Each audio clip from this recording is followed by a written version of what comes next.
Aujourd'hui, on fait un nouveau TD, enfin oui, un nouveau TD, c'est-à-dire que la dernière fois, on avait parlé des preuves par induction, etc. Vous vous rappelez ce qu'on avait fait la semaine dernière? Comme je vois à vos visages que ça n'a pas l'air d'être le cas, c'était le TD2, il me semble. Oui, c'était plutôt ça d'ailleurs. Voilà. Vous vous rappelez un petit peu ce qu'on avait fait la dernière fois, ces systèmes de calcul et tout ça? Oui, vous vous rappelez, c'est bon? Rassurez-moi. Alors c'est parfait. Donc, vous avez vu ces systèmes de calcul, vous avez vu ces notations, etc. On s'est entraîné avec, on a fait plein d'exercices. Maintenant, on va les utiliser pour définir des choses en logique. Donc ça va vraiment maintenant vous servir pour établir des choses en logique. La première chose que vous avez dû voir dans votre cours, ici, voilà. La première chose que vous avez dû voir dans votre cours, c'est la façon dont on va définir des formules logiques. Alors, une formule logique, c'est fait de quoi? Une formule logique, c'est fait d'abord de propositions de base, des variables propositionnelles qu'on représente par des lettres. A, B, C, D, E, F, G, etc.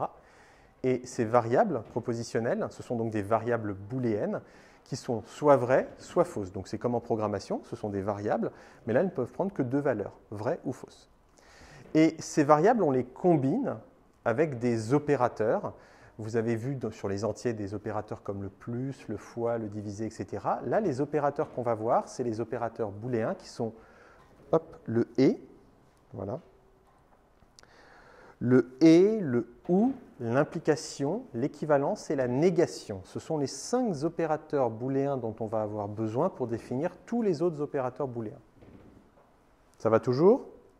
Alors, la première question qu'on peut se poser, c'est quoi finalement une formule bien construite en logique? Vous voyez, c'est le premier exercice auquel vous devez répondre ici, c'est qu'est-ce que c'est qu'une formule bien construite en logique? Par exemple, est-ce que cette expression, je vais plutôt zoomer, ce sera plus intelligent, est-ce que cette expression elle est bien construite en logique? Alors ce symbole, vous savez ce que c'est ce symbole-là? Voilà, c'est le « et ». Est-ce que c'est bien construit? Et pourquoi? Qu'est-ce qui vous permet d'affirmer ça? Il manque une variable. OK. Et celle-ci, est-ce qu'elle est bien construite? Pourquoi? Alors, il n'y a pas des parenthèses, OK. Ça, c'est quoi comme symbole? C'est la négation. Et donc, mis à part des parenthèses manquantes, vous voudrez que je rajoute des parenthèses où ça? Je peux mettre des parenthèses ici, si vous voulez. Est-ce que maintenant, ça devient bien construit? Pourquoi?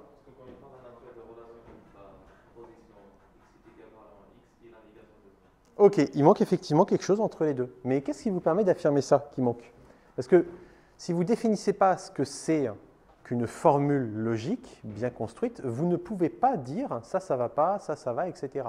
Donc évidemment, comme en logique, le but c'est commencer à poser des bases de théorie de démonstration, il faut tout correctement définir. Et donc c'est pour ça que vous avez dans votre cours toute cette partie qui vous permet de définir ce que c'est qu'une bonne formule logique en réutilisant ce qui a été fait la semaine dernière, c'est-à-dire ces notations, ces systèmes de calcul de séquences et ces preuves par induction.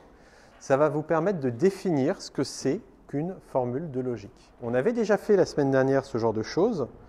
Je ne sais pas si vous vous rappelez. On avait fait par exemple,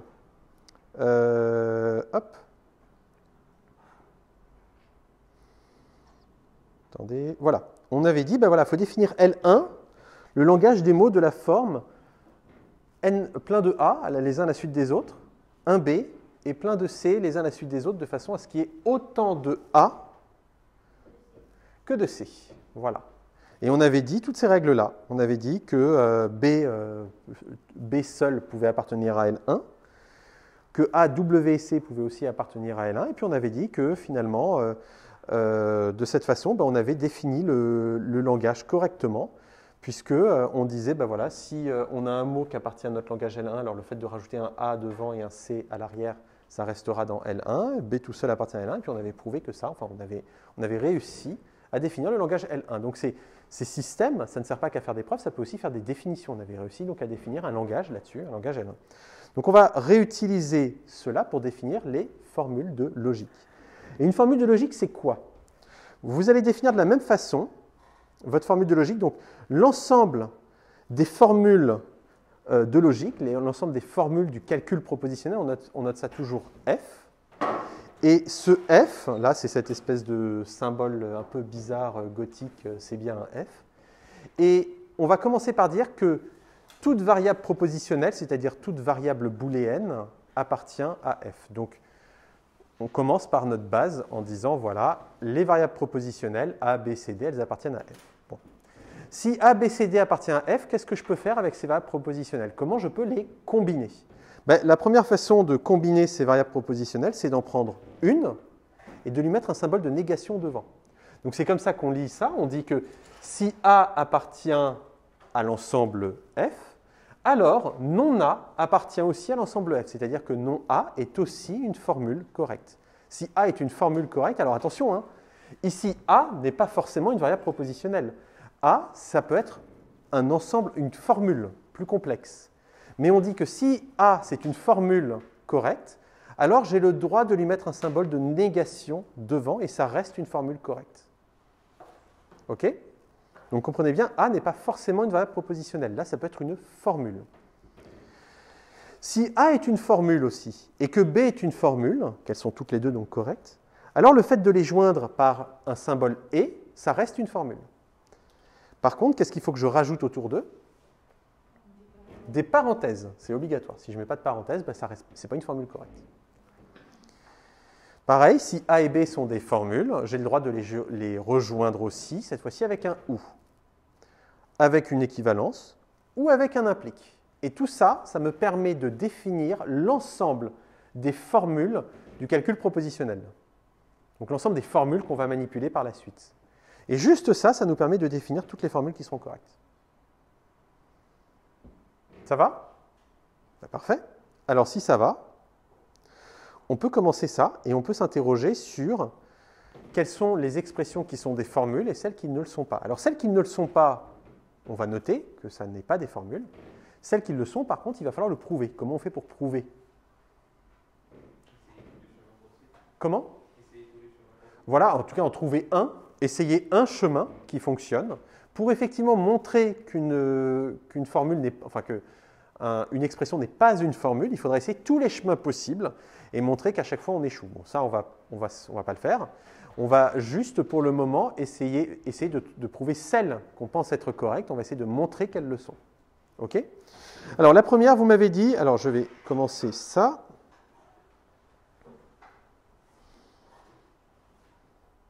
Copier. Voilà. Et oui, tiens, je vais faire ça dans un nouveau document, c'est plus pratique.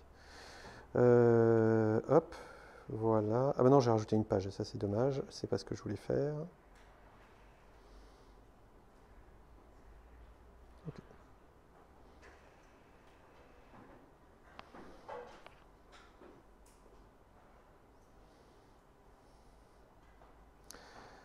Voilà. Lui, il va... Ah, je peux pas les bouger, eux? Oh, c'est dommage ça. Ah, si, je peux. Ici, c'était pas... Ah, bah là.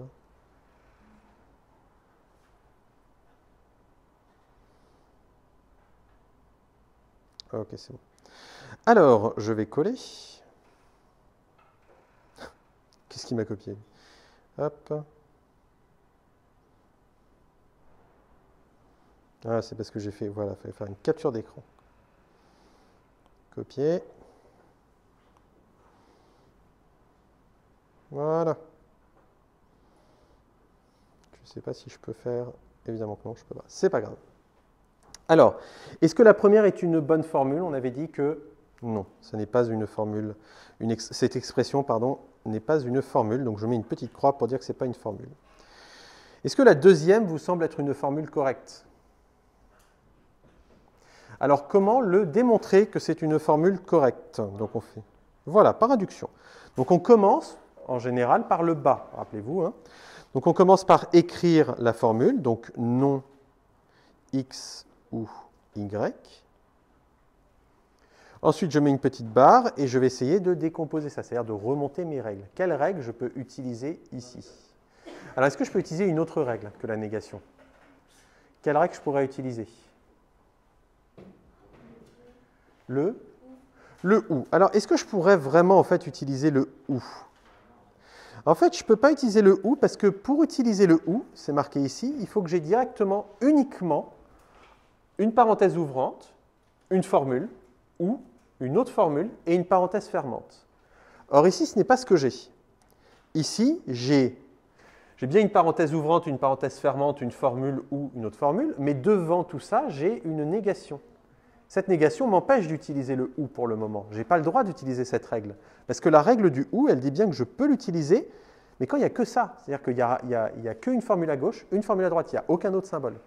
Or là, il y a un autre symbole. Donc, la seule que j'ai le droit d'utiliser, c'est effectivement le OU, parce que pour utiliser le OU, il faut que j'ai...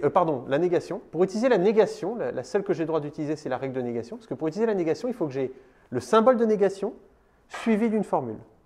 Et donc, ça veut dire qu'il faut que je prouve ensuite que cette formule, cette expression, c'est une formule.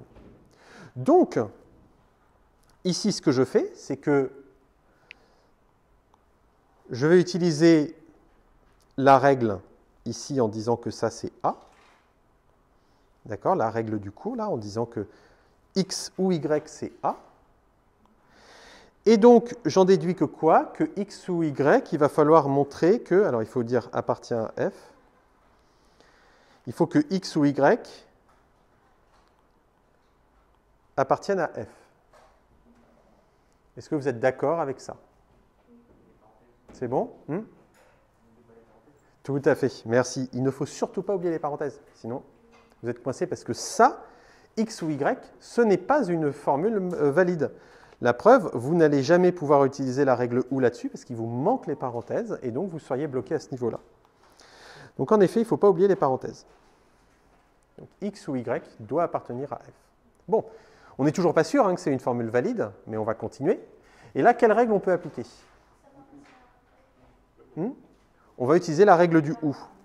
La règle du OU, elle nous dit que si on a une parenthèse ouvrante, une expression OU, une autre expression et une parenthèse fermante, alors il faut montrer que les deux expressions sont des formules. Donc ici, j'ai bien une parenthèse ouvrante, une expression OU, une autre expression, une parenthèse fermante. Donc, je dois prouver que X appartient à F et que Y appartient à F. Et X, c'est quoi? C'est une variable propositionnelle. Y, c'est quoi? C'est une variable propositionnelle. Et donc, j'ai directement ici dans ma définition le fait que pour chaque élément X de l'ensemble des variables propositionnelles, eh bien, j'ai le fait que c'est une formule correcte. Donc, ça, c'est bon. Et ça, c'est bon. Et on a terminé notre preuve que non, entre parenthèses, X ou Y, est une formule propositionnelle correcte.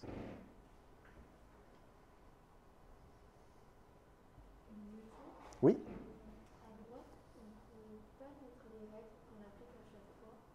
Si, bien sûr. Oui, j'oublie tout le temps ça, mais il le faut. Alors ici, c'est quelle règle qu'on applique? La négation. Ensuite, c'est quoi? Le OU. Voilà. Et après, c'est fini. C'est les axiomes.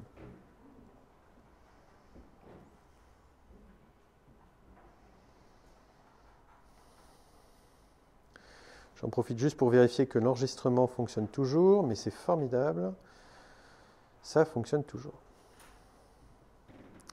Ok, donc on a non X ou Y. Alors, X équivalent à X, négation Z, on avait dit que ce n'était pas une formule. Donc, ignorez les parenthèses que j'avais dessinées en vert. De toute façon, avec ou sans ces parenthèses, ce n'est pas une formule correcte. Alors, est-ce que la quatrième vous semble être une formule correcte? Alors, pardon, il faut que je zoome, excusez-moi. Alors, est-ce que le quatrième vous semble correct? Non. Pourquoi ça ne vous semble pas correct, le quatrième? Qu'est-ce qui ne va pas? Voilà, il y a une négation juste à côté d'un symbole et ce n'est pas possible. Donc ça, vous oubliez, vous n'arriverez pas à le prouver.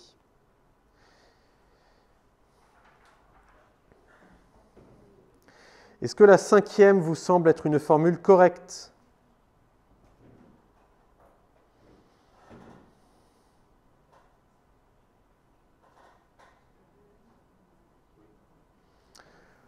Moi, ça me semble. Je n'ai pas l'impression de voir de piège. Donc, si c'est une formule correcte, on va le trouver.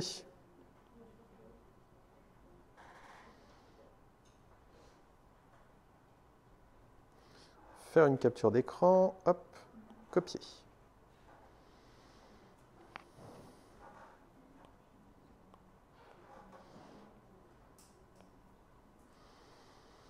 On va coller, on va le mettre ici, hop, ça,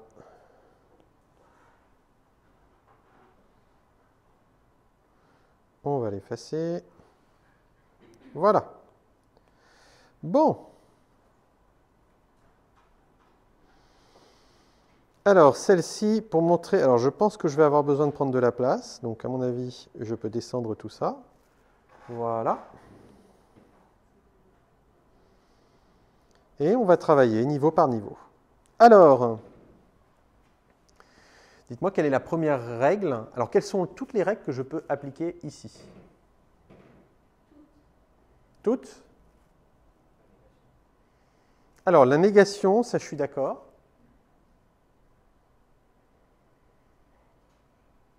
Est-ce que je peux appliquer le ou?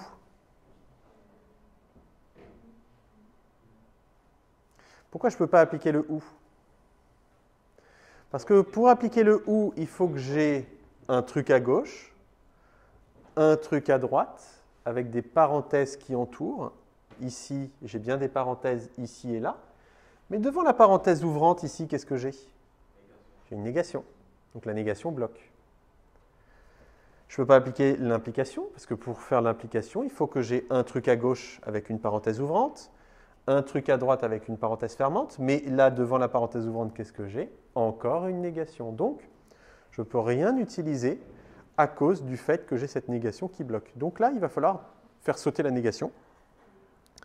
Donc, j'utilise la règle de la négation. Et en fait, je vais me retrouver à recopier tout ça, mais sans le symbole négation. Donc, il faut montrer que ça, pardon, appartient à l'ensemble des formules.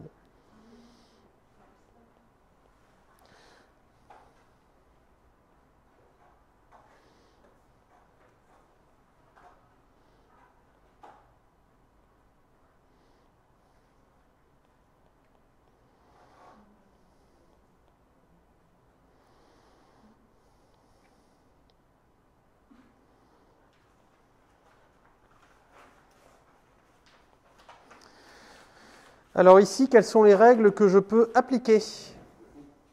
Alors, je peux appliquer le ou. Est-ce qu'il n'y a que le ou que je puisse appliquer? Non. Pas tout à fait. Alors, regardez, ce que je pourrais par exemple appliquer un implique.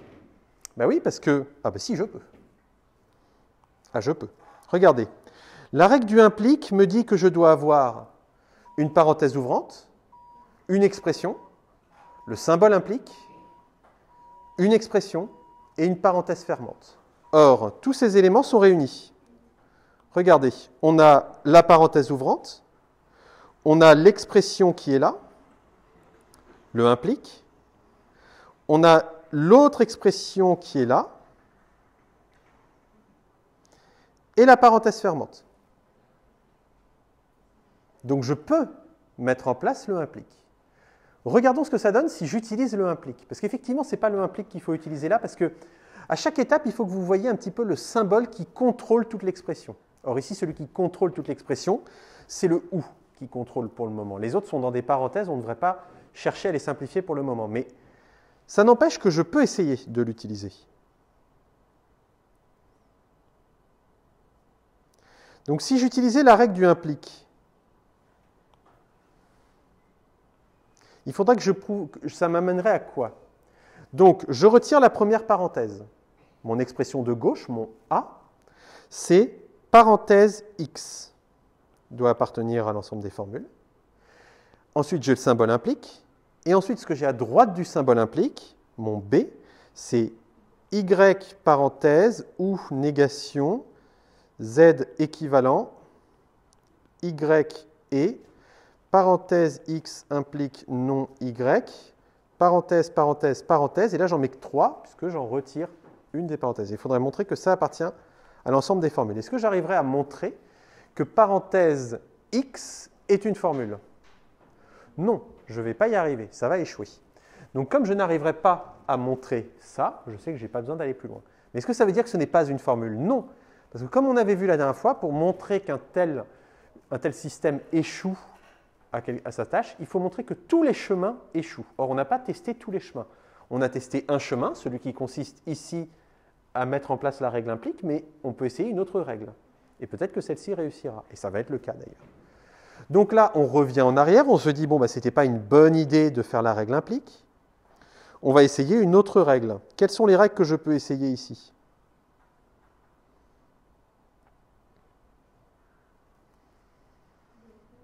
Alors, on peut essayer le OU, c'est d'ailleurs celui-là qu'on va utiliser. Quelles sont les autres règles qu'on peut essayer de mettre en place? On peut utiliser l'équivalence. On peut utiliser le et, je suis d'accord. On peut utiliser l'implique, comme on a vu, mais ça a échoué. Et qu'est-ce qu'on peut utiliser d'autre? Est-ce qu'on peut utiliser la négation ici? Voilà, on ne peut pas utiliser la négation, parce que la négation, c'est normalement négation et ensuite une formule. Il n'y a rien à gauche du symbole de la négation normalement, dans nos règles. Or ici, la négation, il y a des trucs à gauche, donc on oublie. Donc, je vais suivre vos premiers conseils, qui étaient les bons, et je vais faire la règle du OU. Donc la règle du OU dit que si j'ai un symbole OU, parenthèse expression OU, expression et parenthèse fermante, eh bien ici c'est ce que j'ai. J'ai mon expression qui est là, c'est le A. Mon expression qui est là, ce sera le B. Et là, à gauche et à droite, j'ai des parenthèses. C'est bien la définition que j'ai pour le OU. Il faut que j'ai une parenthèse, une expression, le symbole OU, une expression et une parenthèse. Donc je vais appliquer cette règle et elle me dit que si je veux montrer que tout ça c'est une formule, il faut montrer que l'expression à gauche du OU et l'expression à droite du OU sont des formules. Donc il va falloir que je montre que X implique Y avec les parenthèses est une formule. Et il va falloir que je montre que négation entre parenthèses Z équivalent à Y et X implique non Y, parenthèse, parenthèse, parenthèse, est aussi une formule. Et là, petit changement, j'ai séparé mon système en deux. Il faut maintenant que je fasse deux preuves. Enfin, il faut que je remonte le long de deux chemins. Donc je vais remonter le long du chemin de gauche, qui m'a l'air un petit peu plus simple. Est-ce que le chemin de gauche, vous pouvez me dire quelles sont les règles que j'ai le droit d'appliquer? L'implication, est-ce que je peux appliquer le « et » Non, pourquoi? Pourquoi je ne peux pas appliquer la règle du « et » qui est ici? Qu'est-ce qui me manque pour appliquer la règle du « et » Le « et », il me manque le symbole « et » en effet, donc je ne peux pas l'utiliser. Le seul que je puisse utiliser là, c'est l'implication, donc je le fais. Et ça tombe bien, parce qu'en le faisant, sur quoi je tombe? Sur des axiomes. Donc, de ce côté-là, c'est bon. Maintenant, si à droite, ça ne marche pas, tant pis pour nous. Il faut revenir en arrière et on oublie tout. Alors, celui à droite, qu'est-ce qu'on va appliquer comme règle? Quelles sont les règles qu'on peut appliquer sur celui à droite? Ne vous trompez pas. Négation, seulement négation? Est-ce que je peux utiliser l'équivalence? Est-ce que là, l'équivalence s'utilise? L'équivalence, il faut quoi pour utiliser l'équivalence? Pour utiliser l'équivalence, il faut avoir une parenthèse ouvrante, suivie d'une expression de l'équivalence, d'une autre expression et d'une parenthèse fermante. Est-ce que j'ai ça ici? Eh bien non, je n'ai pas ça ici, parce que j'ai certes une parenthèse ouvrante, mais qu'est-ce qu'il y a devant cette parenthèse? La négation. Donc celle-là, elle me bloque. Donc c'est sûr, quand vous voyez une négation qui contrôle votre formule, vous ne pouvez utiliser que cette règle-là. Donc on retire la négation. Donc ça nous fait Z, on n'oublie pas la parenthèse, parce que la négation, elle ne nous dit pas qu'on enlève les parenthèses, elle nous dit j'ai une négation, une expression, je reprends l'expression telle qu'elle, donc les parenthèses restent. Ensuite, Y et, parenthèse X implique non Y. Hop, je ferme, et je ferme. Il faut montrer que ça appartient à F. Alors maintenant, c'est plus intéressant. Ici, quelles sont les règles que je peux appliquer? Alors, je peux appliquer l'équivalence. Quelles sont les autres règles que je peux appliquer? Je peux appliquer le « et ». Est-ce que ça marcherait si j'appliquais le « et » Non, parce que ce que j'aurais à gauche, ce serait Z équivalent parenthèse ouvrante Y, et c'est tout. Donc ça, là, on sait déjà que ça va planter, comme tout à l'heure quand on a mis l'implication au mauvais moment. Mais on pourrait l'utiliser, on pourrait le tenter. Qu'est-ce qu'on pourrait utiliser d'autre? L'implication. Est-ce qu'on peut utiliser le OU? Non, parce qu'on n'a pas le symbole OU. Est-ce qu'on peut utiliser la négation? Non, parce qu'il n'y a pas de symbole de négation. Ah oui, pardon, je n'avais pas vu. On peut, mais malheureusement, il a des choses à gauche, donc on ne peut pas l'utiliser. Tout à fait. Donc, je vais utiliser l'équivalence. L'équivalence me dit quoi? Eh bien, je suis censé avoir une parenthèse ouvrante, une expression, l'équivalence, une expression et une parenthèse fermante. C'est bien ce que j'ai là.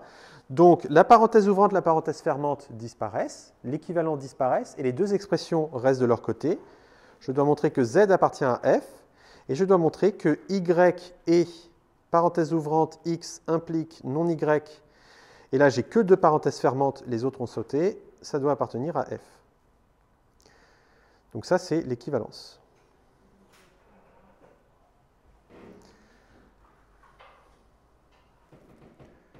Bon, je continue. Ça, c'est quoi? Z appartient à F. C'est un axiome, puisque Z est une variable propositionnelle.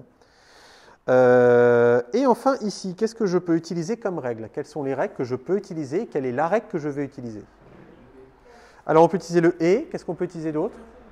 On peut utiliser l'implication. Est-ce qu'on pourrait utiliser l'équivalence? Non, parce qu'il n'y a pas de symbole équivalent. Pareil pour le « ou », il n'y a pas de symbole « ou ».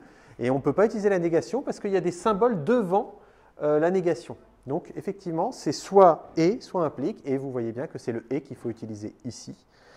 Puisque l'implique nous amènerait à quelque chose du genre y et parenthèse ouvrante x. Vous voyez, si j'utilisais l'implique, ce serait tout ça qui serait A, et ce serait tout ça qui serait B. Vous voyez qu'on a un problème de parenthésage. Donc on sait déjà que c'est une mauvaise idée d'utiliser l'implique. On va effectivement utiliser le et, qui nous amène à montrer que y appartient à f, et que parenthèse ouvrante x implique non y, parenthèse fermante, appartient à f. Bon, ça semble bien engagé. Alors, y appartient à f, axiome, c'est gagné, je suis content. X implique non y, quelle est la règle que je peux utiliser?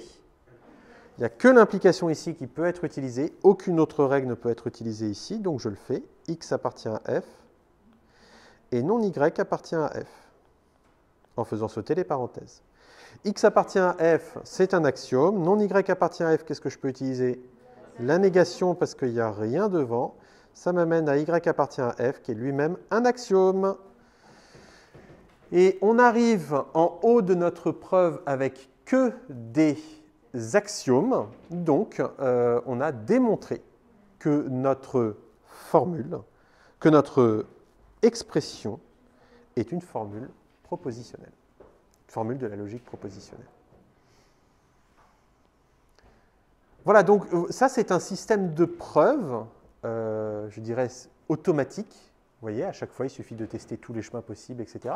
Et ça va vous permettre de poser les bases de votre théorie de la démonstration, parce que pour faire une théorie de la démonstration, pour dire qu'est-ce qu'on peut démontrer, qu'est-ce qui est vrai, qu'est-ce qui est faux, il faut déjà définir quelles sont les choses qu'on va tenter de voir si elles sont vraies ou fausses. Les choses qu'on va tenter de voir si elles sont vraies ou fausses, ce sont des expressions bien construites. Et pour savoir, pour pouvoir aller plus loin, il faut définir ce que c'est qu'une expression bien construite. Et bien, c'est ce qui a été fait dans le cours, et c'est ce que vous voyez ici. Voilà comment on définit les expressions. Ok. Est-ce que la 6, est-ce qu'elle est correcte? Non, elle n'est pas bien construite. Il manque des parenthèses. On ne pourrait pas démontrer, donc ça, c'est non. Voilà. Alors ensuite, on nous demande de calculer la longueur, le nombre de connecteurs, copier, la longueur, le nombre de connecteurs et la hauteur des formules suivantes. Alors on ne va pas le faire pour toutes, parce que c'est assez long. Enfin, c'est pas forcément assez, c'est pas vraiment long, mais c'est pas ultra intéressant. Une fois qu'on a fait une et que vous avez compris comment ça fonctionne, vous pouvez tenter de le faire pour le reste. Mais on va quand même en faire au moins pour une. Voilà. Bon, alors, qu'est-ce que c'est que la longueur, le nombre de connecteurs et la hauteur des formules suivantes? Alors, je vais vous expliquer ce que sont chacune de ces quantités, et puis après, on va voir leur définition dans votre cours. Alors, la longueur, ce n'est pas compliqué.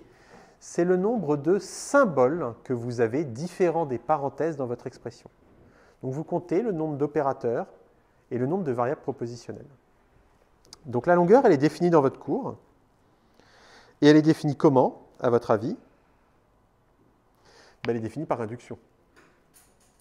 Alors, comment est définie la longueur? La longueur, on dit que quand c'est une variable propositionnelle x, la longueur d'une variable propositionnelle, c'est 1. Ce qui tient avec ce que je vous dis, puisque je vous dis c'est le nombre de symboles qu'on a dans l'expression. Quand l'expression consiste en une seule variable propositionnelle, alors le nombre de symboles autres que les parenthèses dans l'expression. Donc quand il y a juste une seule variable propositionnelle, la longueur est 1, puisqu'il n'y a qu'un seul symbole. Alors maintenant, quand on a une formule A, donc ici A et B sont des formules, pas des variables propositionnelles. La longueur de non A, c'est quoi? C'est la longueur de A, le nombre de symboles de A, plus 1, puisque devant, il y a un petit opérateur. Ça fait sens pour vous, ça va? Oui?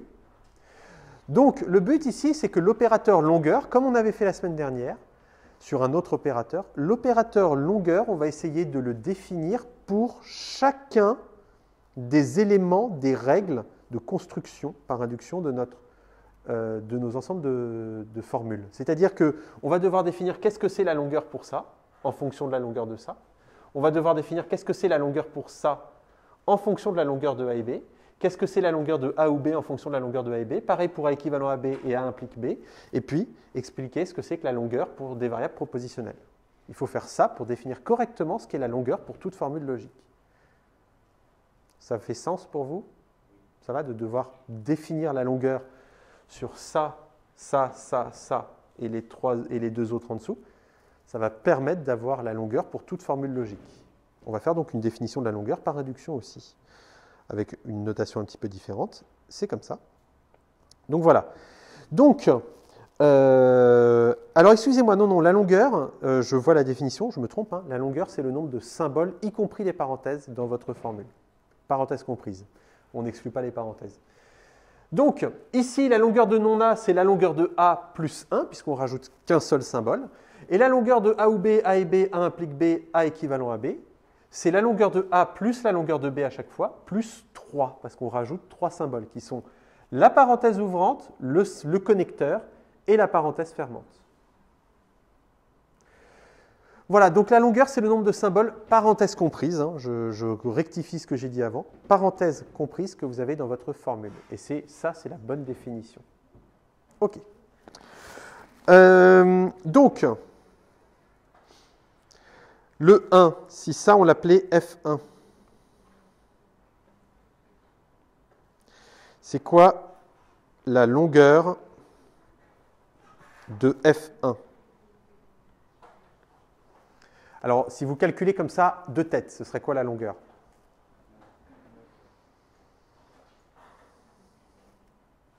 Comment? 9. OK, on est d'accord, c'est 9 parce que vous avez 9 symboles. 1, 2, 3, 4, 5, 6, 7, 8, 9, c'est bien ça. Vous avez 9 symboles dans votre expression. Donc la longueur de F1, normalement, on trouve 9. Maintenant, comment on va faire notre raisonnement? La longueur de F1, donc c'est la longueur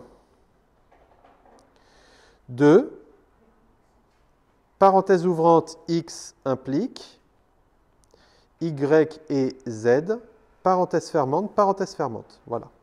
C'est la longueur de toute cette expression. D'accord? Maintenant, comment je peux décomposer cela en fonction de ma définition que j'ai de la longueur? C'est la longueur de X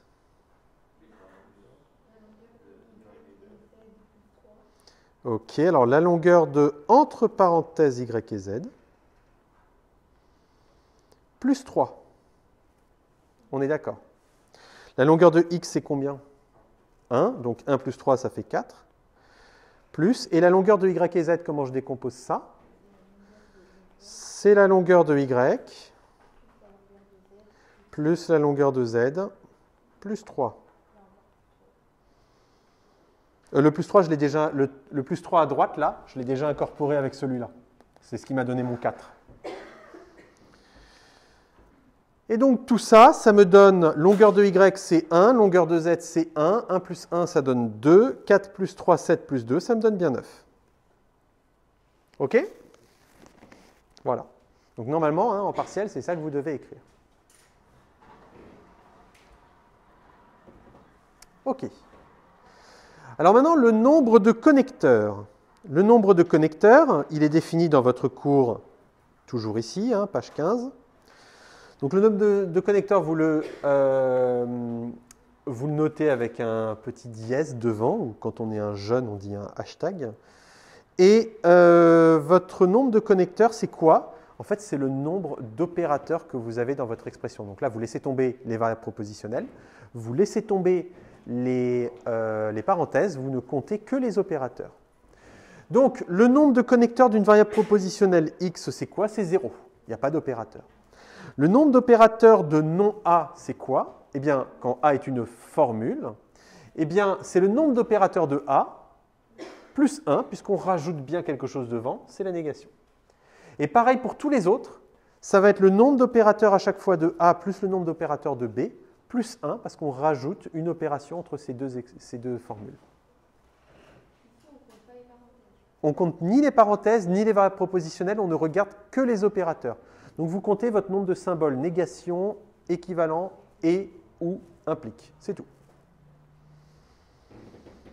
C'est pour ça que ça s'appelle nombre d'opérateurs. Alors, celui-là. Celui-là, sur toujours le petit 2, ça vous donnerait quoi normalement? Votre nombre d'opérateurs. Sur le petit 1, pardon, sur F1. Ça nous donnerait 2 sur F1, pardon, c'était le 1 que je voulais dire. Effectivement, ça nous donnerait 2 normalement. Alors on va vérifier. Nombre d'opérateurs de F1. Alors comment on va le décomposer? On va faire pareil que pour la longueur. On va dire que c'est le nombre d'opérateurs de... Donc X implique Y et Z. Vous savez quoi? Je vais faire un truc qui sera beaucoup mieux. Je vais mettre, voilà, en vert à chaque fois l'expression. Parce qu'il y a les parenthèses de l'expression, mais il y a aussi les parenthèses de l'opérateur, justement lui-même. Donc il ne faut pas les confondre, celles-ci. Donc ça, c'est le nombre d'opérateurs de quoi? Comment on va le décomposer? Bon, on le décompose de la même façon.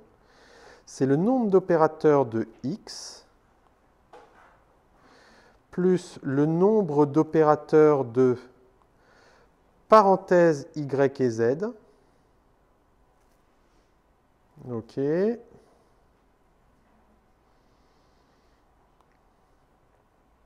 plus combien? Là, c'est un petit peu différent.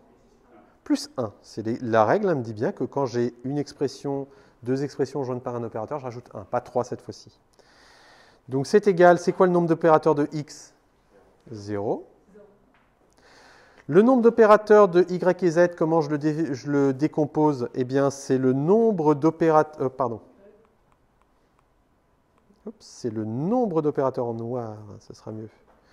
Le nombre d'opérateurs de Y, plus le nombre d'opérateurs de Z, plus combien?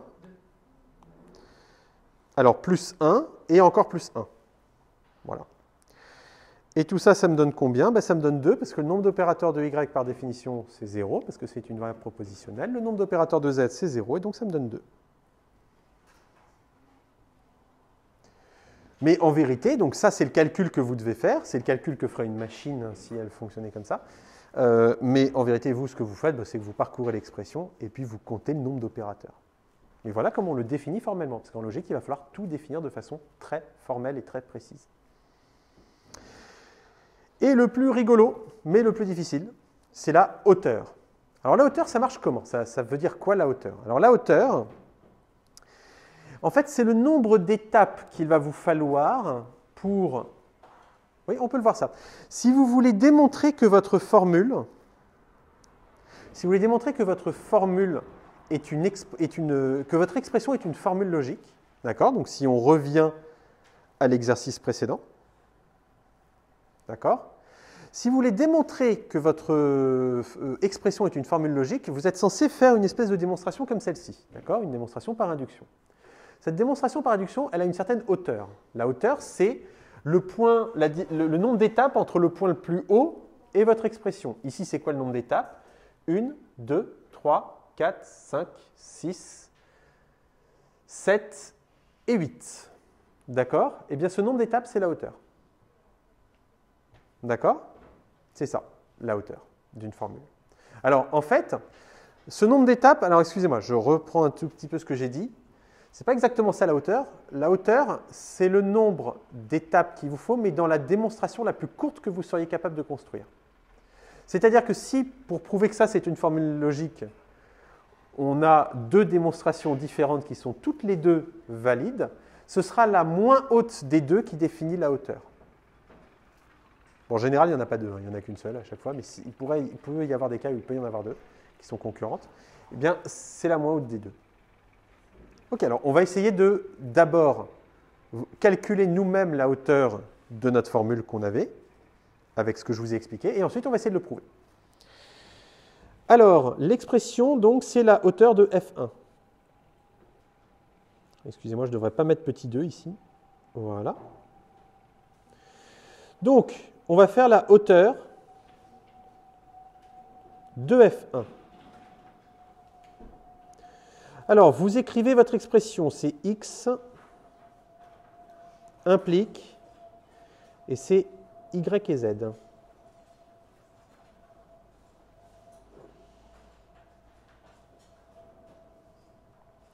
Et vous voulez montrer que c'est une formule.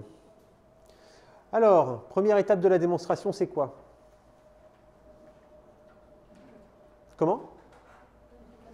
Vous disiez quoi, l'implication, tout à fait. On s'occupe de l'implication et ça devient quoi à ce moment-là? X appartient à F. Et parenthèse Y et Z doivent appartenir à F. Bon. Ça, c'est un axiome. On applique le et. Ça devient Y appartient à F. Et Z appartient à F. Ça, c'est un axiome, et ça, c'est un axiome, et c'est terminé.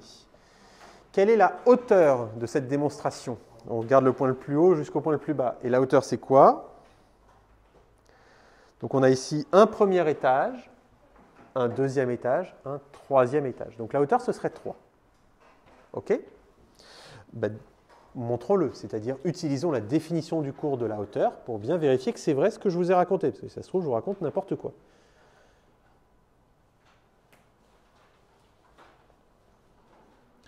Donc la hauteur de F1, regardons la définition de la hauteur dans le cours. Donc c'est toujours défini de la même façon, c'est-à-dire que on définit la hauteur d'une variable propositionnelle. Donc ici, la hauteur d'une variable propositionnelle, c'est 1. Et on définit la règle qui permet de passer de la hauteur d'une combinaison de formules à la hauteur de chacune de ces formules. Donc par exemple, la hauteur de A ou B, c'est le maximum entre la hauteur de A et la hauteur de B, plus 1. Vous voyez, ça ressemble un petit peu à ce que je vous montrais, parce que je vous dis dans l'arbre de démonstration, il faut qu'on prenne toujours la longueur, la hauteur la plus haute. Il faut qu'on aille chercher le point le plus haut à chaque fois pour définir notre hauteur. Ça reprend un peu cet esprit. Et pour la négation, c'est quoi la hauteur? Eh bien, c'est la hauteur de A plus 1. Donc, on va utiliser cette formule. Donc, la hauteur de F1, c'est donc calculer la hauteur de X implique Y et Z.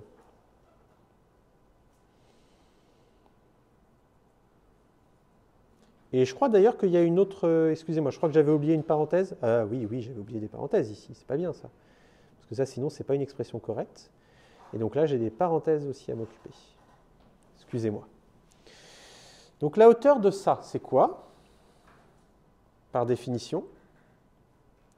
Donc voilà, donc là, quel est le symbole qui contrôle, je dirais, l'expression? C'est l'implication qui contrôle l'expression. Je vais utiliser du rouge maintenant, parce que je vois que le vert il ne ressort pas très bien sur le vidéoprojecteur. J'utiliserai du rouge pour les formules. Donc, c'est le max entre quoi et quoi? La hauteur de x Oups. La hauteur de x.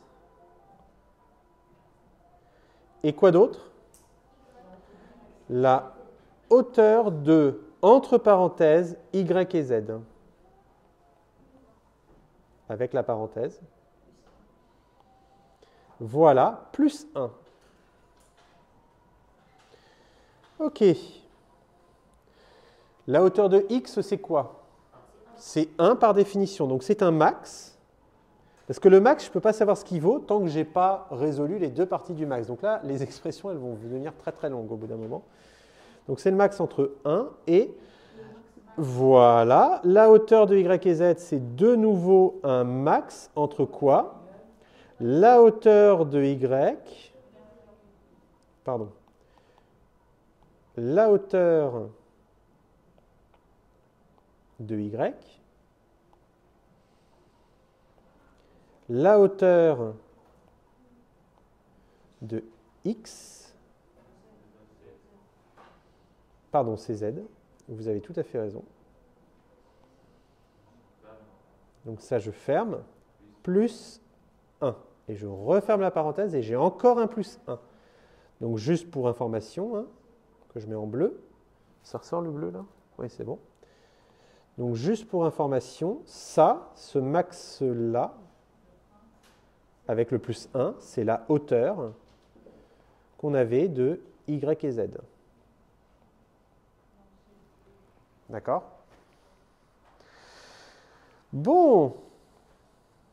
Ça me donne donc le max entre 1 et le max entre 1 et 1 plus 1 et plus 1.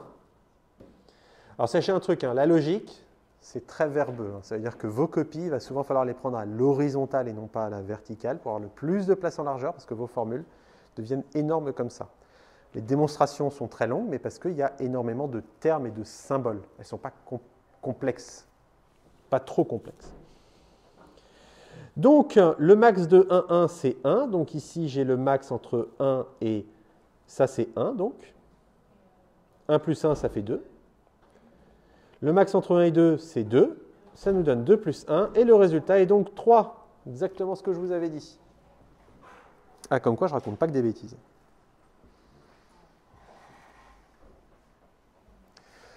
Donc le max, hein, la hauteur, c'est vraiment si vous deviez faire la preuve que votre expression est une formule, ce serait la hauteur de cette preuve, c'est-à-dire vous prenez le point le plus haut. Si vous avez deux preuves concurrentes qui fonctionnent, ce serait la plus courte des deux qui l'emporterait. Mais bon, je n'ai pas l'impression que deux preuves concurrentes pourraient exister. Je m'avance pas, mais je n'ai pas l'impression. Voilà donc ce que c'est que la hauteur d'une formule. Alors, voyons voir si vous avez bien compris. On va juste donner comme ça à l'oral la hauteur d'une autre formule. Bon, on va faire la longueur pour le 2. Le 2, donc à la main, ce serait quoi sa longueur? Alors, la longueur, c'est le nombre de... La longueur, c'est le nombre de symboles. En fait, la longueur, vous pouvez le voir comme si vous vouliez stocker cette expression dans un tableau de caractères avec chaque symbole dans une des cases du tableau, ben, il vous faut combien de cases? Donc ici, on a combien de symboles? 1, 2, 3, 4, 5, 6, 7, 8, 9, 10, 11. 11 symboles. Donc la longueur, c'est 11. Le nombre de connecteurs, ce serait quoi? C'est 4. Il y a 4 connecteurs. Et la hauteur?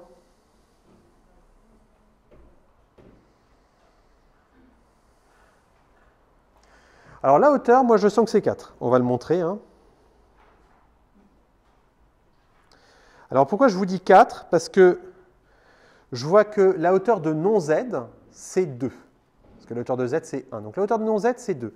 La hauteur de x implique y, c'est aussi 2. Donc la hauteur de x implique y ou non z, c'est 3. Donc la hauteur de non tout ça, ce serait 4. Je vous fais les étapes dans l'autre sens de démonstration. Maintenant, prouvons-le quand même, hein, parce qu'on est là pour faire des preuves, pour écrire des choses. Enfin, moi je suis là pour ça. Hein, je suis là pour écrire plein de choses et vous faire croire que mon travail vous est indispensable. Alors, j'aurais faire attention parce qu'après ça revient sur YouTube tout ça. Donc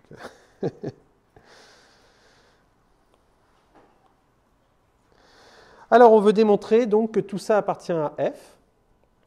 Donc là, je vous le fais la démonstration. Et puis, si on voulait vraiment appliquer la hauteur, ce serait des max de max, etc. Donc ça, on va éviter ces démonstrations. Donc, pour démontrer que tout ça appartient à F, il faut démontrer que quoi appartient à F? Alors, qu'est-ce que je vais m'occuper là, à cette étape? La négation. C'est la négation qui contrôle tout. Là, je ne peux pas m'occuper encore. Alors, je pourrais essayer l'implication ou le ou, mais le problème, c'est que ça ne marcherait pas. Parce que j'aurais des parenthèses ouvrantes qui ne seraient pas fermées à gauche et des parenthèses fermantes qui ne seraient pas ouvertes à droite. Et ce ne seraient pas des expressions correctes. Donc là, ce qui contrôle, c'est la négation. Je retire la négation.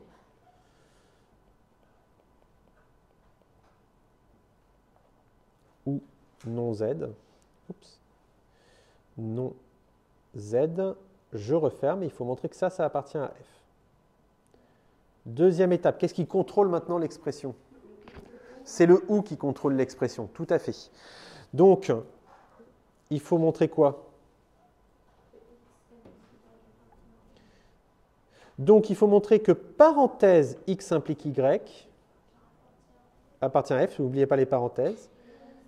Voilà, non Z, sans parenthèse, appartient à F. Là, il faut montrer quoi? C'est l'implication. Il va falloir montrer que X appartient à F. Il n'y a plus de parenthèse. Et que ça appartient à F. Et ça, la négation. Il faut montrer que Z appartient à F. Et ça, c'est un axiome, axiome et axiome. Hauteur 1, 2, 3, 4. C'était bien 4.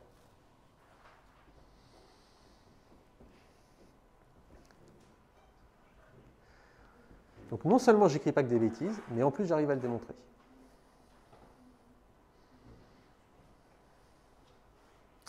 Par contre, si vous vouliez le prouver formellement, vous faites hauteur de l'expression égale max de hauteur de ceci et cela, mais là par contre, soyez bien conscient que vous allez avoir à un moment donné 3 max imbriqués les uns dans les autres. Donc c'est vraiment des expressions à rallonge que vous construisez si vous voulez faire une preuve formelle.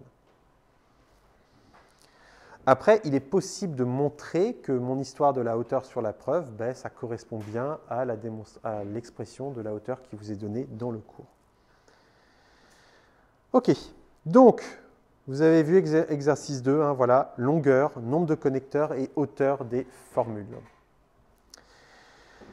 Alors, maintenant, on va faire le plus intéressant, c'est une démonstration en utilisant justement nos règles, etc.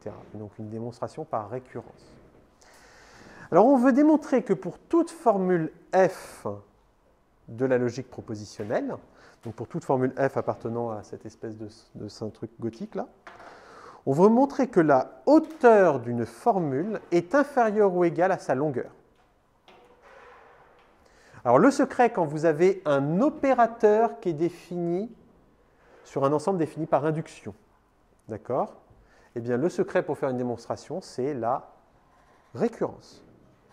On va devoir montrer par récurrence que ça, à chaque étape, quelle que soit la construction possible de f, parce que f, on sait qu'est-ce que ça peut être. F, c'est une expression implique une autre expression, ou une expression équivalente une autre expression, ou une expression ou une autre expression, une expression et une autre expression, ou la négation d'une expression. Et on va montrer qu'à chaque fois, si cette propriété est vraie pour l'expression, elle doit être vraie pour la combinaison des expressions.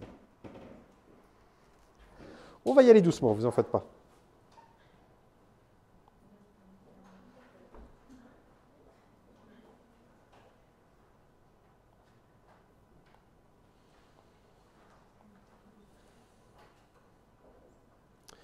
Hop, c'est plutôt là.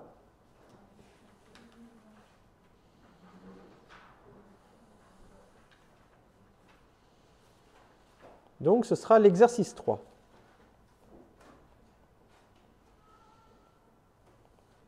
Alors, l'exercice 3, il va falloir démontrer ça. Alors, le cœur de de la bataille là, que vous allez livrer à cet exercice, c'est vraiment la construction de f. Vous savez que f, ça peut être soit une variable propositionnelle, soit une expression et une autre expression, soit une expression ou une autre expression, soit une expression implique une autre expression, soit une expression équivalente à une autre expression, soit la négation d'une expression. Donc votre preuve par récurrence, vous allez dire, on considère que c'est vrai pour toute formule d'une certaine longueur. Vous dites, voilà, enfin, pardon, on considère que c'est vrai pour, oui, on peut dire toute formule d'une certaine longueur. Okay, donc pour toute formule d'une certaine longueur, on considère que la hauteur de f est inférieure ou égale à la longueur de f. Et en fait, alors non, pardon, excusez-moi. Vous allez plutôt dire dans votre récurrence, vous allez commencer, voilà, vous allez commencer par les axiomes, mais l'histoire c'est, oui, voilà, dans votre, ah oui, c'est vrai que vous n'avez pas défini les F1, les F2, les F3. Votre proposition, ce sera de dire que pour toute formule f d'une certaine longueur ou d'une certaine hauteur, on va peut-être passer à la hauteur en fait. Alors, vous allez dire plutôt, voilà, vous allez dire pour toute formule d'une certaine hauteur, l'expression est vraie. Et pour toutes les formules de hauteur plus petite, l'expression est vraie. Maintenant, votre but, c'est de dire, quand je monte de hauteur, je me mets à la hauteur n plus 1, est-ce que ça reste vrai? Donc, quand vous vous mettez à la hauteur n plus 1, c'est que vous allez construire une formule avec des sous-formules. Vous allez dire, ma formule f, que je construis de hauteur n plus 1, ben, ce sera quoi? Ce sera soit a et b, soit a ou b, soit a implique b, soit a équivalent à b, soit non a. D'accord? Et vous allez, en réutilisant votre hypothèse de récurrence, vous allez dire, bah, si mon hypothèse de récurrence est vraie, elle est vraie pour les formules un peu plus courtes, qui sont A, B, etc. Et donc, à partir de là, je suis capable de montrer que la hauteur reste plus petite que la longueur. Donc, ça va être ça votre angle d'attaque. Vous commencez votre hypothèse de récurrence, votre proposition que vous allez montrer par récurrence, vous allez imaginer qu'elle est vraie pour les formules d'une certaine hauteur, et vous allez montrer que ça reste vrai pour les formules de hauteur supérieure. Pour les formules de hauteur supérieure, vous allez vous décomposer votre f en petites sous-formules en disant, voilà, f c'est soit ça, soit des opérateurs A implique, A équivalent, A ou alors une négation, ou simplement une variable propositionnelle. Alors, ça, pour se simplifier la vie, on va simplement dire que ça, c'est à chaque fois la même chose. C'est la même construction, c'est A avec un opérateur B. D'accord? Et cet opérateur, ce symbole étoile, ce sera remplacé en vérité par un ou, un et, une équivalence ou une implication. OK. Donc, première étape, vous devez construire votre hypothèse, votre proposition que vous voulez démontrer. La proposition qu'on va essayer de démontrer, P de n, c'est pour toute formule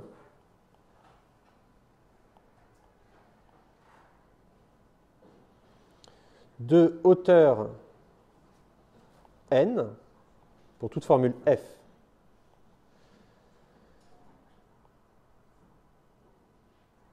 pour toute formule f appartenant à f de hauteur n,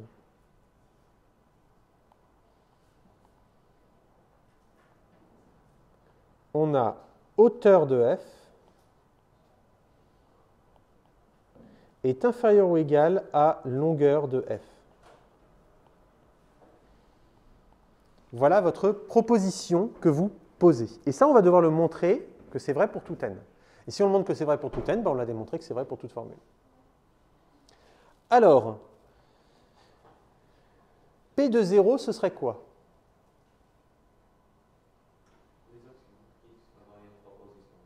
Est-ce que c'est bien P de 0?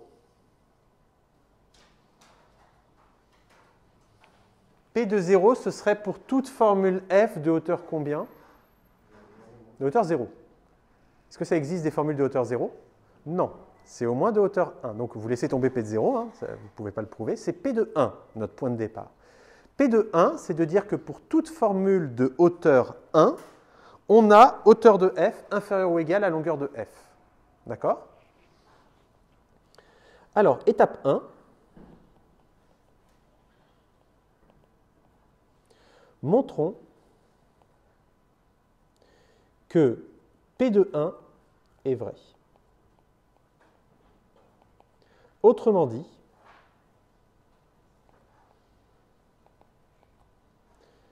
pour toute formule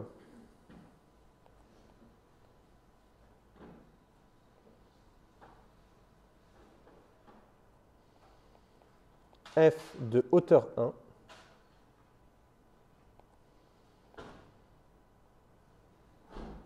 hauteur de f est inférieure ou égale à longueur de f. Est vrai. Alors, qu'est-ce qu'on peut dire pour prouver P de 1?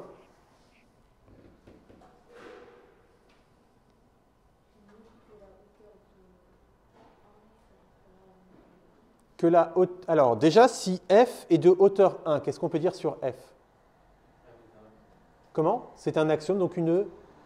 Voilà. Ce n'est pas f qui est un axiome, c'est dans la preuve par induction pour montrer que f est une formule, on aurait directement un axiome. Mais donc, ça veut dire que f est une variable propositionnelle, puisqu'il n'y a que les variables propositionnelles qui sont de hauteur 1. Donc, si f est de hauteur 1,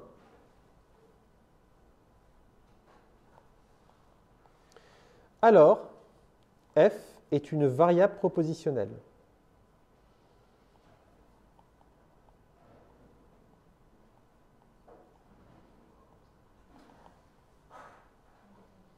De l'ensemble des formules. Et donc, qu'est-ce qu'on en déduit sur sa longueur? Donc, la longueur de f, c'est égal à 1. Et on a bien, dans ce cas,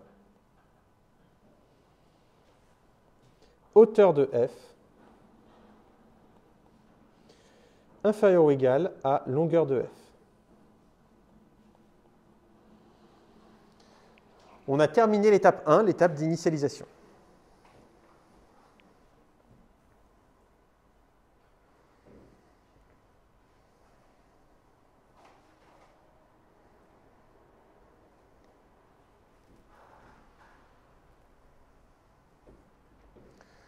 Donc maintenant, on fait l'étape 2. L'étape 2, c'est quoi? Voilà. Alors, ici, en fait, on va utiliser un schéma de récurrence très légèrement différent de celui que vous avez appris. Vous avez appris ce schéma de récurrence. Vous avez appris qu'en général, on essaye de montrer que P de n, on suppose vrai, et on essaye de montrer que ça implique que P de n plus 1 est vrai. D'accord? Et vous montrez donc P de 1, et comme vous avez montré que quand P de n est vrai, P de n plus 1 est vrai, alors P de 1, ça vous permet de montrer que quoi? Que vous avez P de 2. P de 2, ça vous permet de montrer que quoi? P de 3. P de 3, ça vous permet de montrer P de 4, etc. jusqu'à, donc P de n-1 vous permet de montrer P de n. P de n vous permet de montrer P de n plus 1, etc. etc. Ça, c'est la récurrence classique. Mais regardons ce qui se passe pour de vrai, parce que ça, c'est en fait une récurrence très restreinte. Vous avez la véritable récurrence qui vous permet d'avoir plus de choses à utiliser. En vérité, quand vous êtes à l'étape P de n, pour montrer que P de n implique P de n plus 1, donc qu'est-ce que vous supposez de vrai? Vous supposez que P de n est vrai. Est-ce qu'on pourrait supposer que P de 1, P de 2, P de 3 jusqu'à P de n soit vrai? Ben oui, parce qu'avec le système de récurrence que vous avez, vous voyez bien que si P de n est vrai, d'accord, ça veut dire que tous les autres avant, on peut aussi les considérer vrais avec ce système de récurrence que vous avez mis en place. Oui? Parce que si vous montrez que P de n implique P de n plus 1, vous voyez bien qu'avec ce système, on a P de n qui doit être vrai, P de n-1 doit être vrai, P de n-2, P de n-3, et ça ne change pas grand-chose. Mais sauf que vous n'en servez jamais. Vous savez toujours que du fait que P de n est vrai pour montrer que P de n plus 1 est vrai. Seulement ici, ben, il va nous falloir un peu plus. Il va nous falloir supposer que P de n est vrai, P de n-1 est vrai, P de n-2 est vrai, que tous les P de n avant sont vraies. C'est ça qu'il va falloir qu'on suppose. Mais ça ne change absolument rien puisque déjà dans votre approche, c'était déjà présupposé. Donc on va pouvoir utiliser ça. Donc moi, ce que je vais dire, c'est que on a, pour tout m inférieur ou égal à n, on a P de m qui est vrai, et j'en déduirai P de n plus 1. Et ça ne change pas grand-chose, finalement, parce que vous, déjà, vous aviez ça à votre disposition, vous. Ça ne change pas grand-chose à la récurrence en elle-même. Sauf que vous disiez, pour prouver l'étape n plus 1, j'utilise juste l'étape n. Et moi, je dis, pour prouver l'étape n plus 1, j'utilise l'étape n, n-2, enfin n-1, n-2, n-3 jusqu'à 1, qui sont déjà supposés être à notre disposition. Ça vous va? Donc ça reste une récurrence valable, mais au lieu d'en utiliser un seul, j'en utilise tout plein. En fait, vous avez l'impression que c'est plus compliqué, mais en fait, c'est plus simple parce que j'ai plus de choses que je suppose vraies. Puisqu'au lieu de supposer que P de n vrai, je suppose P de n-1, P de n-2, donc je peux piocher dans ce qui m'intéresse. Donc voilà ce que je vais faire. C'est une récurrence qu'on dit forte. On suppose tous les P de n précédents vrais. Donc étape 2.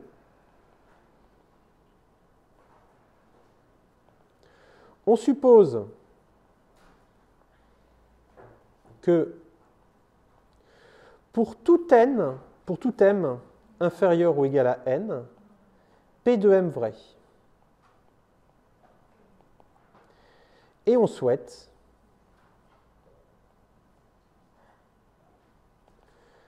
en déduire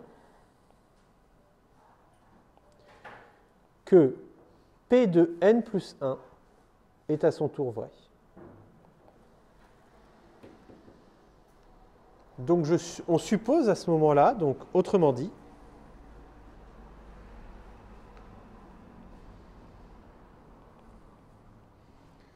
on suppose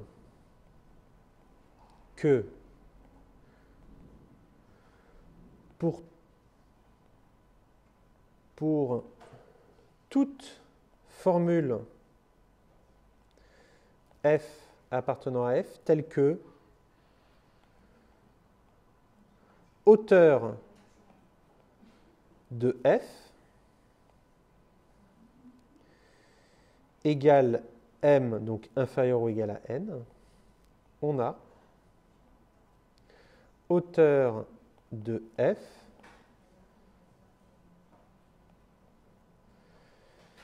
inférieur ou égal à longueur de f. Et on veut montrer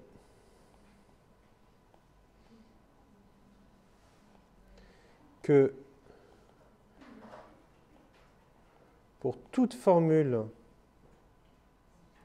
f' appartenant à f telle que hauteur de f' égale n plus 1, on a hauteur de f' inférieur ou égal à longueur de f'. Voilà, je suis désolé, c'est un peu verbeux, long, mais c'est ça dit de façon très explicite.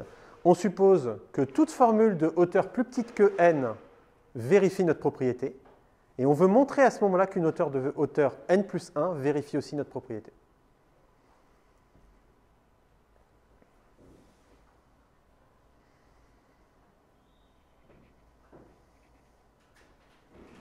Donc je répète, on suppose la propriété vraie pour toutes les formules de hauteur plus petite que n, et on veut montrer que la propriété reste vraie pour les formules de hauteur n plus 1. Voilà.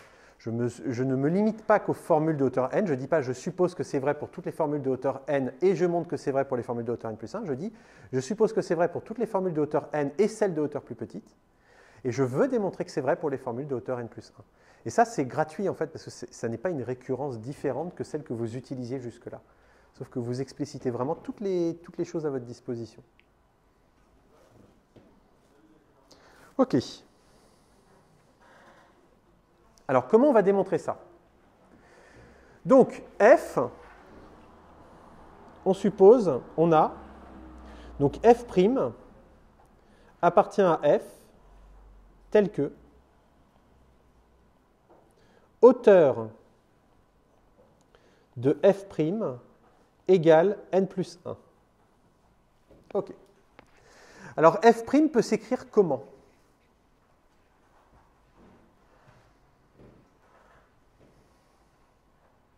F', comment elle peut s'écrire, cette formule propositionnelle? Voilà, soit l'union de deux formules avec un opérateur, soit la négation d'une formule.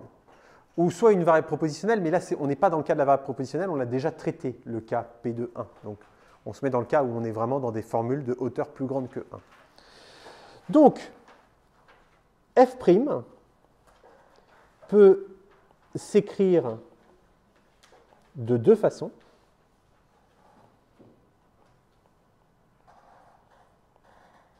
On a f' qui est soit égal à A étoile B, ou f' qui est égal à non A.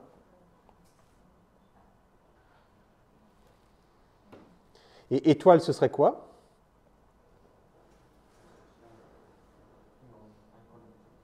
Ce serait soit le connecteur et, soit le connecteur ou, soit l'implique, soit l'équivalence. D'accord? C'est pour ça que j'écris appartient à cet ensemble, pour dire que ce symbole étoile, c'est simplement, je n'ai pas envie de faire 4 cas, là où je peux tout rassembler en un seul, parce que c'est exactement pareil. Est-ce que vous suivez pour le moment? Ça va? OK. Bon, alors, imaginons qu'on se met dans le deuxième cas. OK? F' égale non A. Qu'est-ce que je peux en déduire? Si f' égale non A, imaginez que vous avez votre démonstration que f' c'est une formule. Vous avez fait votre démonstration par induction, que f' est une formule. Okay, donc f' c'était non A. Donc c'était quoi la première étape de votre démonstration? Ok, alors ce que je veux dire c'est que si vous vouliez montrer que f' était une formule, d'accord? Donc f' c'est quoi? C'est non A. Quelle a été la première étape de votre démonstration? On applique la règle de la négation, on est d'accord. Et vous deviez montrer que A était une formule. On est d'accord? Comment? Alors, on n'a pas un axiome parce que A, c'est une formule lui-même. D'accord? C'est pas, là, ici, A, c'est une formule. Ce n'est pas une variable propositionnelle. Okay? Après, la démonstration continue. Peut-être que A est elle-même composée d'autres symboles, etc., etc. Mais là où je veux vous interpeller, c'est sur la hauteur de A. Je peux en déduire quoi? Ce n'est pas forcément 1, parce que ça peut... Voilà. Je sais en tout cas que la hauteur de A, est-ce qu'elle peut être plus grande que la hauteur de f'? Non. Forcément, la hauteur de A elle est plus petite que la hauteur de f', parce que A, c'est une étape pour montrer que f' est une formule, puisque A compose f'. Autrement dit, A est une sous-formule, on dit, de f'. Donc sa hauteur, elle est plus petite. D'accord? Et si la hauteur de A est plus petite que n, qu'est-ce que j'en déduis entre la hauteur de A et la longueur de A? Voilà, puisque dans ce cas-là, la hauteur de A, si elle est plus petite que n plus 1, elle est donc inférieure ou égale à n, elle tombe dans ce que je suppose vrai. Et ce que je suppose vrai, c'est que la hauteur est inférieure ou égale à la longueur. Donc, la hauteur de A est inférieure ou égale à la longueur de A. D'accord? Ok, alors...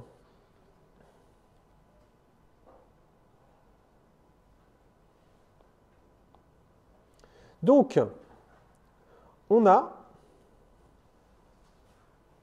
on suppose, on se met dans le deuxième cas, pardon. On suppose donc f' égale non A. Dans ce cas,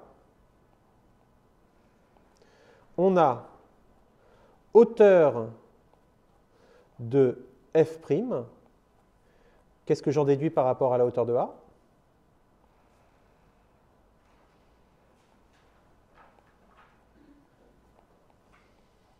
La hauteur de f', elle est, par rapport à la hauteur de A, elle est supérieure à la hauteur de A.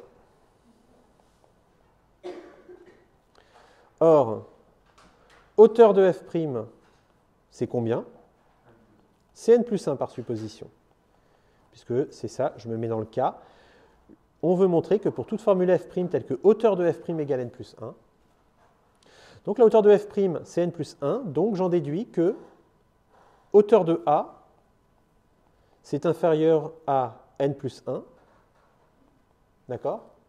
Autrement dit, hauteur de A, c'est inférieur ou égal à n. Et bim, comme hauteur de A est inférieur ou égal à n, j'ai le droit d'utiliser mes hypothèses de récurrence. J'ai le droit d'utiliser l'hypothèse de récurrence qui me dit que pour toute formule de hauteur m plus petite ou égale à n, eh bien, j'ai hauteur de mon truc est inférieur ou égal à longueur de mon truc. Ça va toujours? Donc, comme hauteur de A est inférieur ou égal à n, alors donc, par supposition, par hypothèse, on va dire, par hypothèse, on a hauteur de A est inférieur ou égal à longueur de A.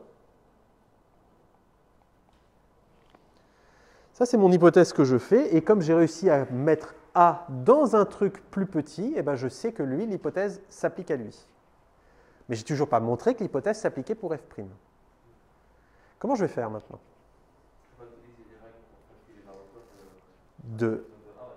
Exactement. La hauteur de f', c'est égal à quoi? C'est la hauteur, donc, de non A. Et la hauteur de non A, c'est quoi? C'est la hauteur de A plus 1. Ça, c'est marqué dans c'est marqué dans le cours. Bon, on a d'un côté la hauteur de f'. La longueur de f', c'est quoi?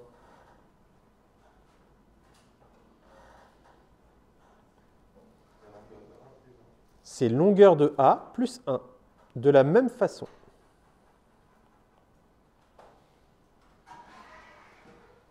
Ça va toujours? Alors, comment on va joindre ces deux éléments pour montrer qu'est-ce que je veux montrer? Voilà, je veux montrer que la hauteur de f' est plus petite ou égale à la longueur de f'. Ça, je ne peux pas parce que f' il est de hauteur n plus 1, il n'est pas dans mon hypothèse que c'est tout le temps vrai. Je veux montrer que c'est vrai pour n plus 1. Bon. Or, hauteur de f', alors, on est d'accord que, or, on a donc hauteur de A inférieure ou égale à la longueur de A. Ça, c'est ce que j'ai marqué ici. C'est par hypothèse de récurrence. Donc, j'en déduis que hauteur de A plus 1 est inférieure ou égale à longueur de A plus 1. Voilà, hauteur de f' est inférieure ou égale à la longueur de f'.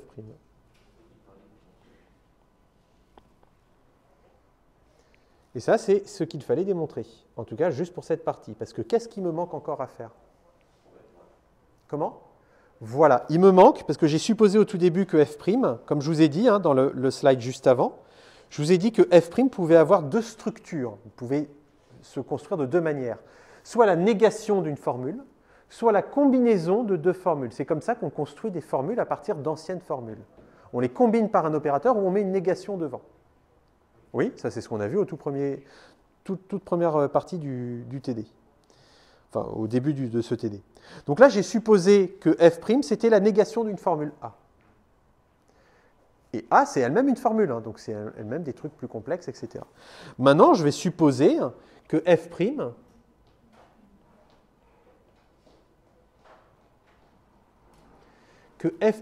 c'est une formule A combinée avec une formule B à l'aide d'un opérateur avec les petites parenthèses autour qui vont bien.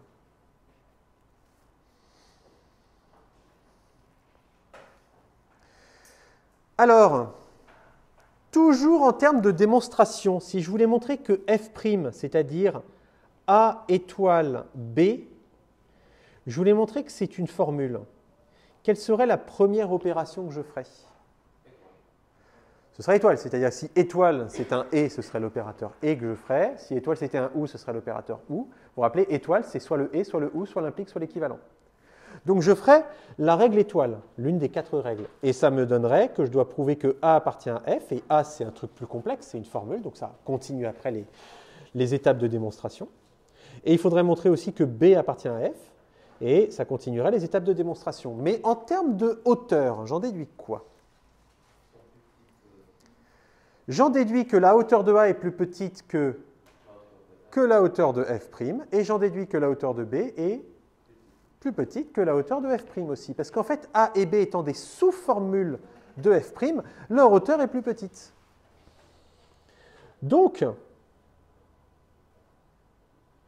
on a hauteur de A inférieure ou égale à, alors inférieure, pardon, stricte à hauteur de F', et hauteur de B inférieure à hauteur de F'. Donc on en déduit que hauteur de A, c'est inférieur ou égal à quoi? À quel nombre? N, parce que la hauteur de F', c'est N plus 1. Et hauteur de B, comme la hauteur de F', c'est N plus 1, ben, hauteur de B, c'est inférieur ou égal à N aussi.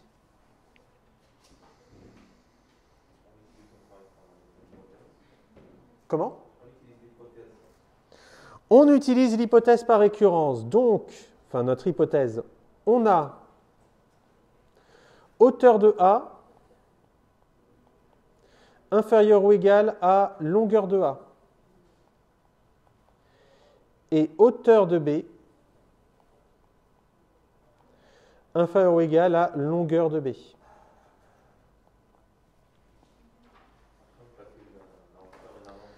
Et maintenant, on va calculer la hauteur et la longueur de F'.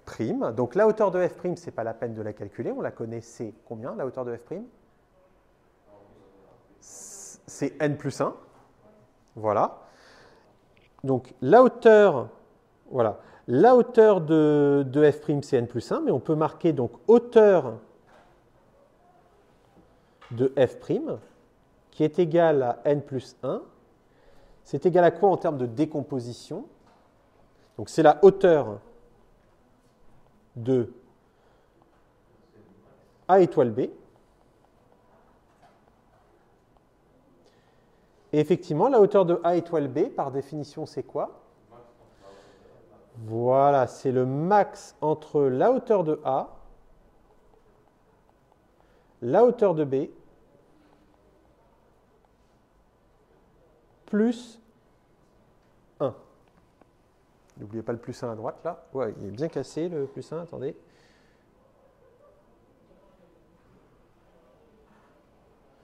Je vais écrire plus petit, max, entre hauteur de A, hauteur de B, plus 1. Ça va toujours? OK. Donc, le max entre la hauteur de A et la hauteur de B plus 1, c'est N plus 1. OK. Et maintenant, je vais m'interroger sur quoi? Sur la longueur de F'. La longueur de F', j'aimerais qu'elle soit plus grande ou égale à la hauteur de F'. C'est ce que j'essaye de démontrer. La longueur de F', c'est donc la longueur de A étoile B. Hop. Et c'est égal à quoi ça, en termes de longueur de A, longueur de B? C'est longueur de A plus longueur de B plus 3. Très bien. Alors, maintenant, la hauteur de F'.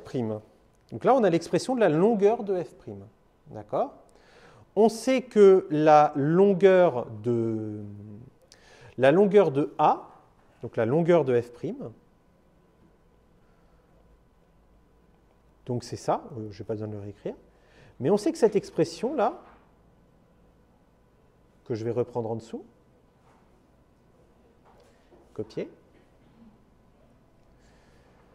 on sait que cette expression, d'après mon hypothèse par récurrence, elle est supérieure ou égale à quoi? Si vous regardez, voilà, la longueur de A, je sais que c'est plus grand que la hauteur de A. C'est plus grand ou égal que la hauteur de A. D'accord? Donc je sais que là, je peux dire que c'est plus grand ou égal à la hauteur de A. La longueur de B, c'est plus grand ou égal à quoi?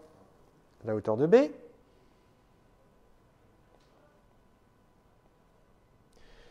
Et on est d'accord que 3, c'est plus grand que 1. Ça va toujours? Donc je peux même ici mettre un strictement supérieur. Hein. Je peux me le permettre, puisque là, je suis tranquille. OK? Et la hauteur de A plus la hauteur de B. Il faudrait revenir à l'expression de la hauteur de F'. Voilà. Est-ce que vous êtes d'accord que la hauteur de A plus la hauteur de B, c'est plus grand que le max de la hauteur de A et de la hauteur de B? On est d'accord? C'est même strictement plus grand. Parce que la hauteur de A, c'est plus grand que 0, la hauteur de B, c'est plus grand que 0. Je suis sûr que la hauteur de A plus la hauteur de B, c'est plus grand que le max des deux. Ça va? Le but, c'est d'essayer de faire apparaître cette expression, qui est la hauteur de F'. Cette expression, j'essaye de la faire apparaître dans ma comparaison de la longueur de F'. J'essaie de montrer, de faire apparaître la hauteur, donc de forcer son apparition. Donc la longueur de F', j'en arrive à la longueur de A plus la longueur de B plus 3. Et là, il va falloir que je commence à faire des supérieurs. Je vais commencer à dire, c'est plus grand que...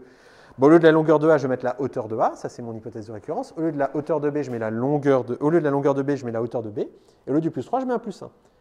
Mais c'est toujours pas suffisant, et ça, je peux dire que c'est plus grand que le max entre les deux, le max de la hauteur de A et de la hauteur de B, plus 1. Et ça, c'est quoi? C'est la hauteur de F'.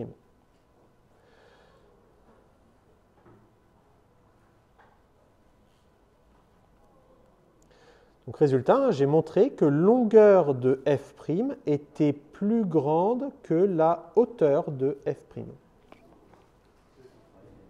Ce qu'il fallait démontrer. Et là, vous avez terminé votre démonstration. Donc, vous pouvez faire une phrase pour répéter ce que vous avez démontré. Et vous pouvez dire qu'on a bien démontré que pour toute formule, on a montré par récurrence que pour toute formule f, la longueur de f est supérieure à la hauteur de f. Donc, je récapitule les étapes. La toute première étape, celle que malheureusement souvent les étudiants vont trop vite dessus, c'est de formuler correctement votre hypothèse. Il faut que votre hypothèse, elle fasse apparaître un petit n, un entier, parce qu'il va falloir ensuite construire la récurrence sur cet entier. Donc là, l'entier, ça va être la hauteur. On imagine des formules d'une certaine hauteur et on construit des formules de hauteur plus grande. Vous montrez que votre hypothèse est vraie à votre tout premier rang, ici donc P de 1, les variables propositionnelles, et ensuite vous montrez que votre formule est vraie pour toutes les étapes suivantes. Donc les étapes suivantes, vous supposez la structure de votre formule, f, c'est soit la négation d'une formule, soit la composition de deux formules par un opérateur, et vous montrez que dans ces cas-là, votre propriété reste vraie quand vous la décomposez sur des formules de hauteur plus petite et sur laquelle vos hypothèses de récurrence s'appliquent. Voilà. Alors, avez-vous des questions ? Alors, normalement, vous avez à faire chez vous l'exercice 4. Tous les exercices avec des petites étoiles, c'est normalement à faire chez vous. Donc, l'exercice 4, c'est très similaire à l'exercice 3. Mais ce n'est pas, cette fois-ci, la longueur, c'est le nombre de connecteurs de f plus 1. Voilà. C'est le même système que vous utilisez. Voilà. Après les sous-formules, on en parlera la prochaine fois. L'étape des vérités, on en parlera aussi la prochaine fois. Voilà. Alors, si vous n'avez pas des questions, je vais juste ici arrêter l'enregistrement. Et je dois juste ici couper aussi